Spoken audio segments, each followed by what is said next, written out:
Well, I guess all of that talking about who Adam knew and who Noah knew and all the rest has made people up. I don't know where they are. They got confused like last week. You think that was what that was all about? I hope it wasn't. I just thought it was a great study, and it's so funny. You know, it starts raining, and have you ever noticed that 5 drops of rain can keep 100 people from coming to church? And I've just observed that over the years, you know. I've got a friend used to collect excuses why people didn't come to church, a preaching friend, and he says, why are you not coming to church? He says, because of the rain. And he says, it's not raining. And you do have windshield wipers, you know. It's not raining, but it always might. So if you want an excuse, you know, then you can think up one, right? What was it, Mark Twain? Somebody said, I need to borrow your axe. And his reply was, no, I need it to eat my soup. And somebody said, to eat your soup, said, one excuse is as good as another. So that's pretty good. All right, let's get started here. I regret, you know, that everybody is not here, because this next 5 minutes will be some of the most interesting part of what we've done, and we're going to spend, hopefully only going to spend a few minutes there looking at it. But I asked last week, how many of you have been to where Noah's Ark is? And that one is up in Kentucky. If you're ever headed in that direction, I urge you to stop and look at it. I don't care what it cost. It was relatively cheap, but Judy and I went there the second week after it opened and everything. It was still not even finished and everything, but I suspect it would be $25 or $30. Anybody know that's been there? I said, I suspect that's what it is. It will change your mind. Here is a plaque that you look at as somewhere in the ark. It took me a while to see the snake. Did you see the snake when you first looked up there, or you saw the serpent? I'm confident that's not what the serpent in the Bible looks like. But here is why this story about the ark is so important. The devil has said, if I can convince you the flood was not real, then I can convince you that heaven and hell are not real. Isn't that amazing? Think of how people really, really struggle to believe in a universal flood and everything that's involved in it. Now, if you believe the Bible, it's not that hard to say, yeah, that's exactly what happened. What I want to show in the next 5 minutes is, it may take a little bit longer than 5 minutes, are photos that Judy and I made when we went to see the ark. You park in a parking lot, and then you ride a bus over to where the ark is, and the next slide is the slide of the bus as it's leaving, and that's the first view you have of it. I think those banners there, those ribbons there, must be banners in the tree. I had not even noticed them until I was putting all of this together. I thought, what on earth are those banners? But evidently that's just some sort of things they put up in the trees, and I have no idea why or anything. But can you see the ark? And you're amazed when you look at it. Well, how big is it? Well, look at the next slide. Can you see the size of that ark? You can. You may see some people that are over on the left side of the screen as they're walking up. Can you see anybody in a red shirt way back in there? You've marked. You see inside that circle? You know who that is? That's me. Do you want to see how big the ark is? I mean, when you get off the bus, this thing is humongous. But man, when you get up to it, it is astounding, the size of the ark. My whole view of the flood really, really changed tremendously. Now, how long was the ark? How many cubits long? Anybody remember? If I say it's somewhere between 299 and 301, could you guess? Okay. It's 300. How long is a cubit? It's that long, 18 inches. Sometimes you'll see it measured 21 inches. But if it's 18 inches, that's a foot and a half. 18 inches, a foot and a half times 300 is 450 feet long. Whenever you stand there and see the ark, that was 300 cubits long, and 50 cubits wide, 75 feet wide, and 45 feet tall.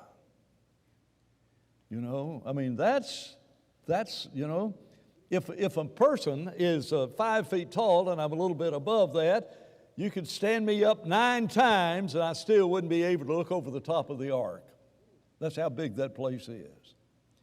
Now, when you get into the ark, so much of it is not developed. They've left some of it just in the, they've left so much of that undeveloped.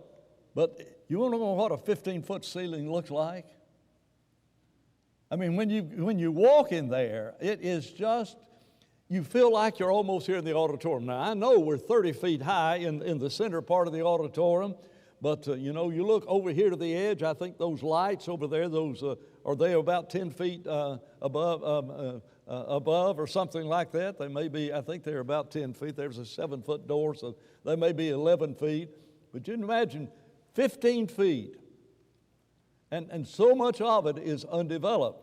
And this is a picture of, you see anybody in a red shirt in that one? Is that humongous? When we got inside the ark, I never began to dream how big the thing was. Now then, in that, they have some displays. They have got one display that I think is rather interesting, and that is what was involved in the covering of the ark. And I made this photo of something they had hanging on the wall to show how it might have been possible to get sunlight all the way through the ark. And I doubt, I don't think this violates how the Bible describes the ark. It violates the way we sometimes think about it. But Noah removed the covering from the ark. Noah, you remember that? After the flood, after he landed on the mountain, he removed the covering from the ark. And that's just one of the ideas. And then you've got a whole section there talking about how on earth would you get rid of all the animal waste? How would you flush out a year's worth of droppings of one of every kind, two of every kind, or 7 pairs of every kind of the animals that are on this earth? How would you have ever gotten there? How would you have gotten water to them? You ever think about that? I never thought about that till I got in the ark. And in another section, they've got watering troughs to show how they could get water. Well, where would you get the water? Well, first of all, there's a little bit outside. There's a little bit of water outside, and there's one section there, and I wish I had photographed that section, that said if they got 1 inch of rain on as wide as the ark was, it would provide, 1 inch of rain would have provided enough water for the people and the animals inside the ark for 1 year. I mean, they've done the footage, they've done the mathematics, they've done the footage, and they've done the mathematics, and that is interesting. Here's an interesting concept. Nothing at all in the Bible about this. Ever thought about Noah carrying his library into the ark? Isn't that amazing? That's Noah's library. Not mentioned in the Bible. But if you'd been Noah and knew that civilization was about to be destroyed, why would you not have taken family photographs? You understand what I mean? Why would you not have taken the writings that you had and the things that you had? They talked about the fact that Noah was in the ark for more than a year, and he could have had a vegetable garden. And in another place, they've just got a little place showing where, if you're in there for a year, you could have raised, I'm telling you, it will blow your mind. I don't have any idea at all, but the very possibility he could have done it in relationship to that. And then there is the matter of storing food. And so you go in one of these sections where you've got 15 feet high and 75 feet wide. You know how far 75 feet is? From the back of the doors all the way to this screen. Buzz, is it 68 feet? There, Buzz is over here. Are we 68 feet between the camera and up here, something like that? Something like that. So that's how wide the ark was, and they could have stored food in there. And they've got them obviously in some kind of bags. We don't know how they kept food or anything. And then there are all the cages that are in there. And so you've got the cages where you could keep the smaller animals and everything. You get inside the ark, you've got so many cubic feet of space and everything. And to utilize that, they've got a whole section where they've got cages, and those little clay orange containers that you look like were a part of the watering system, where they could just put, think of the task of providing water for one day for all of the animals. I never thought about that until you begin looking at it. And then there's another section. You can see the cages, and you can then see evidently that is some food stored over there. And there are walkways inside the ark to keep you from, getting outside the boundaries. And they wanted in the ark to put live animals. That was sort of their original plan, like a petting zoo. But they do have cages that they have animals like the animals Noah had in the ark. Look at this slide, and then look at the next slide, and you'll see the kind of animals we're talking about. Recognize either one of those. Flip back to the first slide, if you would, Ivan, just to see. I'm sorry the lighting was not in it. That's the best I could do with the lighting they had. They look like dinosaurs. Yeah. Why? Because there were dinosaurs when people were on the earth. And that's another whole study, but that's why we have creationists to come down to show the absolute truthfulness of the Bible. And so, but you can go back to the other slide. Look at the size of that animal, and look how tall the walls are and everything. It was a mind bending experience for me. Never had I thought about any of that. There's another whole section that talks about the Ice Age and how that might have fit. I mean, you can spend 2 hours walking through it if you just sort of walk through it and don't read any of the placards, or you could say, yes, Mick.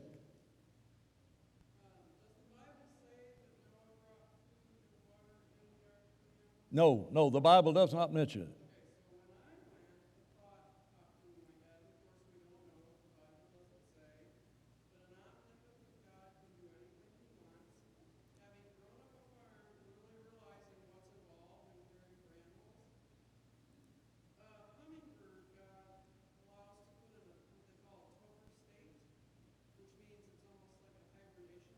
Sure. That's right. That's right.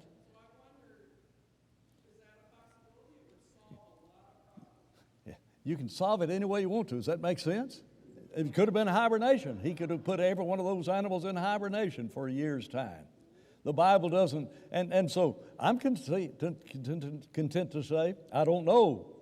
And I may be wrong. Is food mentioned? Somebody look in Genesis 6 and everything. I don't know if food is mentioned. If you've got a concordance, that'd be the quickest way to look it up. You just Google and use one of your Bible programs. Grant, you have a Bible program on your iPad or on your whatever you're looking at. See if food is mentioned there in Genesis. I don't know whether it is or not. I had thought about that hibernation also, but then you begin thinking about. Imagine how busy Noah and his family were. There's sections in there. It's got a carpenter shop. Why would you have a carpenter shop? Because in a year's time, those doors are going to break. You understand what I'm saying? There's got to be there's a section where he's doing some metalworking and everything. And then there's a section that shows, and if you're an engineer, you'd find this interesting. How on earth do you get timbers that size up that high? You understand? When you saw that first picture of the ark from the bus and everything, it sort of, yes?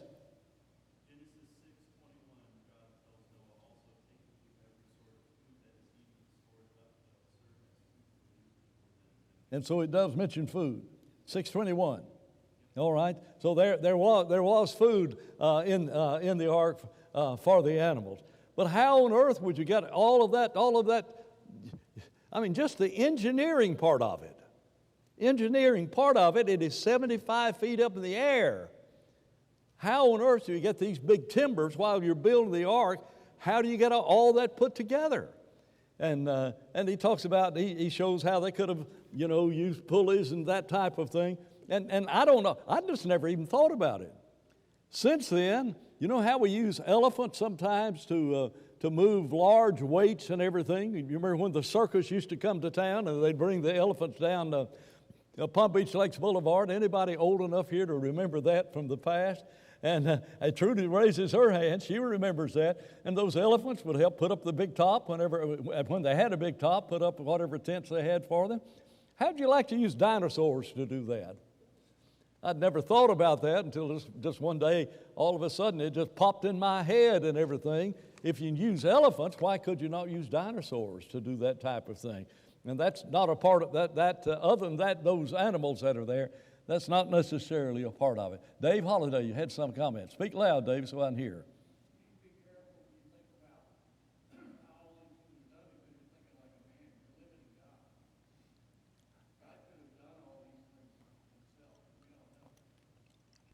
That's right. And that's right. Almighty. Isn't it amazing? Could we spend about an hour speculating about all of this? And when we got through, guess what we'd have? An hour's speculation. And my God is big enough to handle it, okay? I mean, he had all of this worked out. But you begin thinking about the magnitude of the work of Noah building the ark and gathering the food and getting all of that. Has anybody moved recently from one place to another? You know how difficult it is to move one house full of stuff from one place to another and get it all in there in the proper place? You understand what I'm talking about? Can you imagine loading up the ark and everything that's involved in it? But I found that interesting, and seriously, I would encourage you. It's over on I guess it's eastern Kentucky, over around Lexington. I don't know, is that eastern Kentucky or not?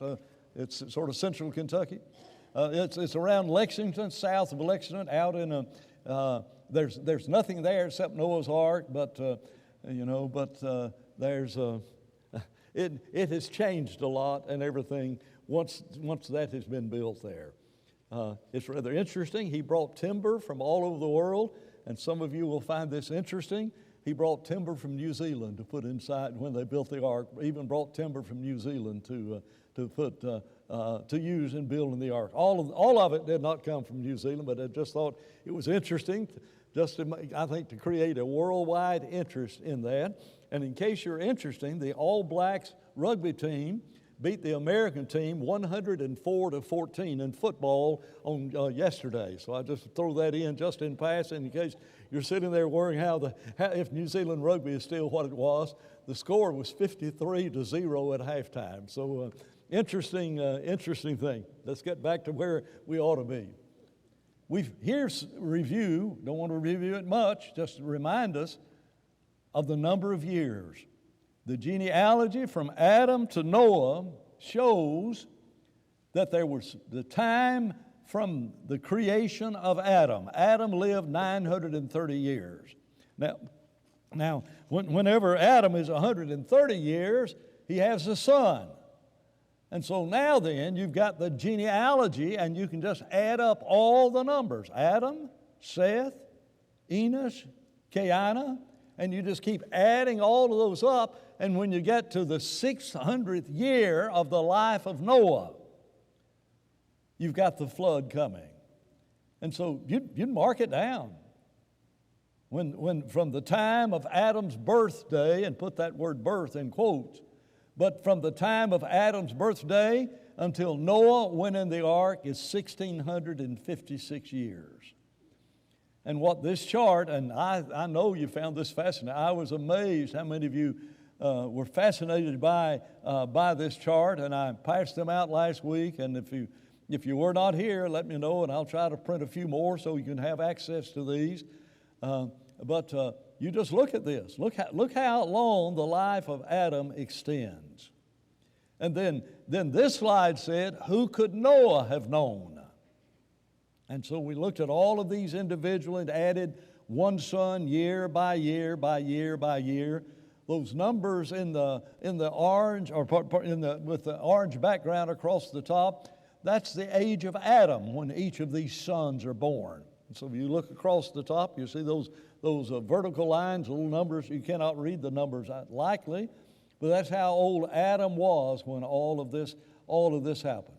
And so that's pretty close to accurate on the graph. 900. He lived 930 years. Now then, you begin looking at this, and down here's Noah. Could Noah have known Adam? No. Why? Adam's life ends before Noah comes on the scene. What about Noah's father? Isn't that remarkable? That Adam could have known Noah's father could have known Adam for a short portion of his life. And then what about Methuselah? Look at how far the life of Methuselah, how long Methuselah knew Adam. And then you just look all the way up, and with the exception of Enoch, whom the Lord took at 365, you begin to look, and you can see that Lamech could have known Seth, and he could have known Enosh. He could have known Jared for 500 years of Jared's life. 500 years of Lamech's life, he could have known Jared. I find this graph to be so overwhelming, helping me grasp some things I had never, ever grasped. And it's changed my view of the patriarchal age. We used to talk about he spoke to the fathers, and so in my kindergarten mind, God came to every household, and God said something to the father, and you offer these sacrifices and things of this nature. But you do have prophets. There are prophets during this period of time. That doesn't fit our view of the patriarchal age where God spoke to the fathers, does it? Enoch was a prophet. Noah was a prophet, a preacher of righteousness with an inspired message from God. What about Melchizedek? He's a priest. What about Moses' father-in-law? Who's that? Jethro.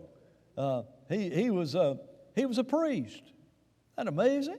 That doesn't fit patriarchal age in the way that we have thought about it. You begin looking at it, and I've had to just sort of back off and think, I used to know more about this than I currently know. Does that make sense? God handled it, and Dave, you're just right. God solved it so everybody had a chance to know that God existed. And you could know that God existed by the very creation of the world. And that is a part of that. I don't want to spend, I think that's all I want to spend at that. Let's get to the Tower of Babel. Let's get to Genesis chapter 11. You open up your Bibles, and the flood goes from Genesis chapter 6, and when you get to the end of chapter 9, you arrive at a turning point. And then chapter 10, because look at how chapter 9 ends. And all the days of Noah were 950 years, and he died. Wait a minute. How old was Noah when the flood came? 600. How long did he live after the flood? Who could have known Noah? Shem's life is shortened. The days of Shem were 600 years. Shem lived 500 years after the flood came. I mean, he was still alive 500 years after the flood came. Isn't that remarkable? That's a concept that we do not have. And we're going to look at that. I want you to look at Genesis chapter 10, verse 1. I said chapter 11, but look at chapter 10, verse 1. These are the generations of the sons of Noah, Shem, Ham, and Japheth, and unto them sons were born after the flood. And then you have the listing of Shem's sons, Shem, Ham, and Japheth. And then you've got the listing all the way down. And we get to the last verse of chapter 10. These are the families of the sons of Noah after their generations in their nations, and by these were the nations divided in the earth after the flood. Now we know more about that than what's stated, do we not? But when you get to chapter 10, and we spent some time looking at that last week, talk about some of the races and everything. Look at verse 5 in reference to the descendants of Japheth and his descendants and sons and grandsons. By these were the islands of the Gentiles divided in their lands, everyone after his tongue, after their families in their nations. Guess what? There was only one language spoken. It was obviously King James English, right? I mean, you have figured that out, that when God said, "Let there be light," He does that with a British accent. You understand that, no. What's that language? I don't know. Have no idea what that language was. But now all of a sudden, you get to chapter 10, and you arrive at the statements that these were done according to their nations by their languages. I thought that might have been mentioned 3 times. We've looked at 2 of the places. The other place may be verse 31. These are the sons of Shem after their families, after their tongues, in their lands, after their nation. So there's the languages mentioned again. Now we are about, when we get to chapter 11, about to discover how all of these, where all the nations came from. Mentioned one other thing, and that is the word Shem. The Semitic people, that word used to refer to the Jewish nation, has reference to the fact they are descendants of Shem. So in the genealogy of Jesus, Jesus does not come through Japheth, Shem, Ham, and Japheth. He does not come through Ham. But all of these other nations do. And now, for the first time, when you get to Genesis chapter 10, you begin reading about the nations. And so whenever they were divided by their languages, that allowed them as a unit to move outside of the ark and travel to all of these places. Now then, the point on the slide is the Tower of Babel divided people into nations. Okay? Look in chapter 11. That's where the Tower of Babel is. And the Bible says in chapter 11, and the whole earth was of one language and of one speech. As they journeyed from the east, they found a plain in the land of Shinar, and they dwelt there. And they said one to another, "Go to, let us make bricks and burn them thoroughly." And they made bricks they had brick for stones and slime for mortar. And they said, "Go to, let us build a city and a tower," and look at the description of that, "whose top may reach unto heaven, and let us make a name, lest we be scattered upon the face of the whole earth." All right, let's talk a little bit about the Tower of Babel. I'm not sure exactly that expression from the east. I know where the plains of Shinar are geographically. I know where Babel is located, because there is another nation that sounds like Babel, and we know exactly where that nation was. What Old Testament nation is there that sort of sounds like Babel? Babylon. So if you go to Babylon and you look back toward the east, that's sort of where the ark must have landed. They came out of the ark, and they came from the east, and they came to Babel. And they said, let's make a great, great foundation here. Now then, consider this as you think about the Tower of Babel. God commanded before that tower was ever built, and I've put this verse on the screen there, chapter 9, verse 1. I thought that was 9:4. 9:1. And God blessed Noah and his sons and said to them, be fruitful and multiply and replenish the earth. What does that mean? You go out and have children and repopulate this earth. Folks, that's why Genesis 10 is there. It's to help us to see, as there was a destruction of all mankind except for the 8 souls that came out of the ark. As you began with 2 individuals, Adam and Eve, when they leave the garden, and there's Cain and Abel and Seth. You've got those 3 we know by name. They went out and replenished the earth. Look back in Genesis chapter 5. Genesis chapter 5 says, this is the book of the generation of Adam. For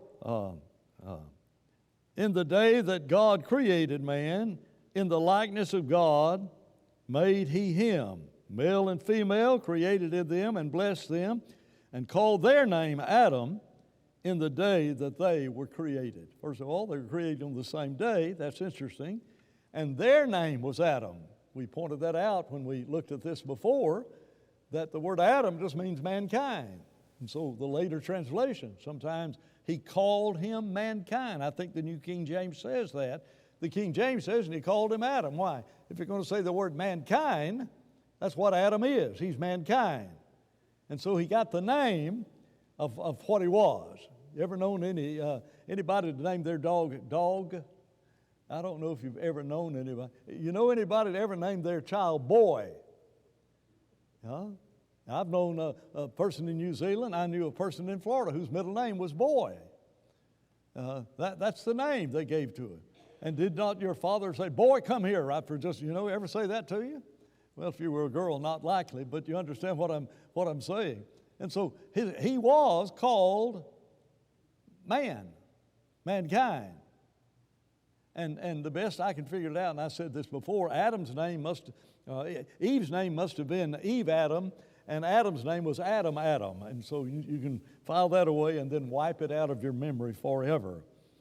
And so he lived 130 years and begat a son after his likeness and called his name Seth. And the days of Adam after he begat Seth were 800 years, and he begat sons and daughters. Look in reference to Seth, verse 7. And he begat sons and daughters. Verse 10. Enos begat sons and daughters. Verse 11, begat sons and daughters. Got the picture? They're repopulating the earth. Or they're populating the earth. That's what God told them to do. And now the thing is, they just have one speech. And so they come to this place, and before they ever built the tower, as they come out of the ark, God says to Noah, and thereby to Noah and his descendants, go out and repopulate the earth. The tower was not built to reach God's heaven. I remember my brilliant scholarship when I'm in Sunday school up and down the hallways at West Huntsville. We didn't have hallways, had 2 classrooms. Ansel said we had 4. I only remember 2. And they were just little sections in the corner that were, and when it was time to have your Sunday school class, I remember when they didn't even have walls there. And if you got bored listening to what was going on in your class, you could listen to what was going on in another class. I don't know if you've ever been in that kind of a situation or not. But, when I was taught the Tower of Babel, either I was taught it or my imagination just took it and ran with it. And I was convinced that God was afraid they were going to get all the way to heaven. And I don't know if you had the same theological problem that I had, but as I was learning about the story of Babel, I learned about Jack and the Beanstalk. And I just sort of mixed those two together. And if I'd been preaching when I was 5 or 6 years of age, I would think, well, God was worried up in heaven because they were going to build a tower to get up in heaven, and they were going to steal the goose that laid the golden egg. You understand? That's not what this is all about. Physically, it would be impossible to have enough material to build a tower that reaches even here to the moon in all likelihood. And for sure, to the heaven of heavens. God was not concerned. And so when they said, let the top of it go up unto the heavens, you sort of write that on a 3x5 card and put it in the back of your head. I know what's going on here. Look in the book of Deuteronomy. In Deuteronomy chapter 1, when the Jews are giving their reasons why they're not able to go into the promised land. Chapter 1, verse 28. And they are trying to decide, they've sent the spies out. You remember there are giants in the land. You remember the evil report that came back. But this is interesting. Verse 28, whither shall we go up? Our brethren have discouraged our hearts, saying, the people's greater and taller than we. The cities are great and walled up to heaven. I've got the old King James I'm reading from. How far did those walls in those cities go? They went up to heaven. That's what it says. Let us build a tower that'll go up to heaven. Now, if I just be a Bible student, you know where the birds fly? Genesis chapter 1. The birds say they fly in the heavens. And then God placed the sun and the moon and the stars. Where did He place them? In the heavens. Did He put them where the birds fly? Well, not exactly. And so the Jews' mind was 3 heavens. The atmospheric heaven, the space heaven, and the heaven of heavens. And so Paul says, I know a man who was taken up to the 3rd heaven. He's using Jewish terminology that everybody would be able to understand. And so when they were trying to build a tower up to heaven, that is not what they were trying to do. Why did God confound their language? First of all, they have one heart and one mind, and whatever they set to their mind to do, they'll be able to do. Anybody remember a president that said, in this decade, we're going to let man walk on the moon? And everybody thought he's got to be insane.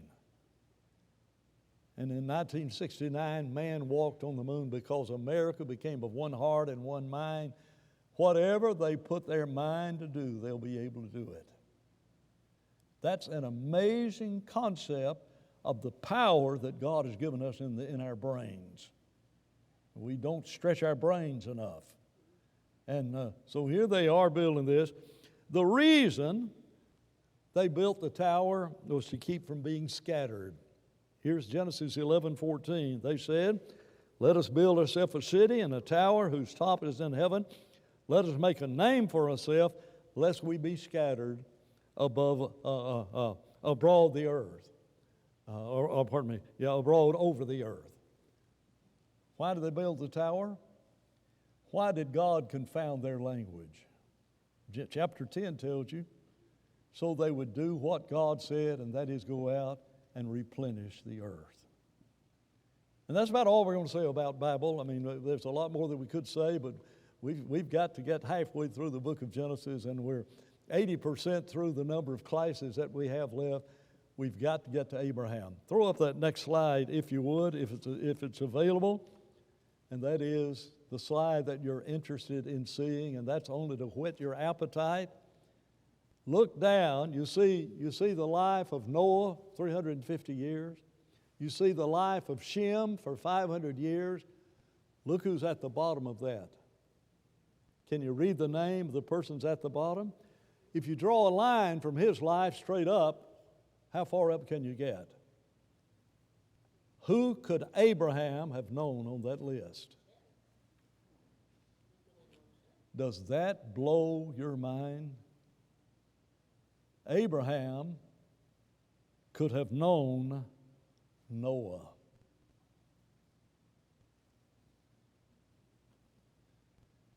Okay, that's where we start next week. I hope you'll be here whenever we start next week. I'll get that chart and get it printed also. Okay, I will get that chart printed. But this is interesting. You want to put Isaac on that chart?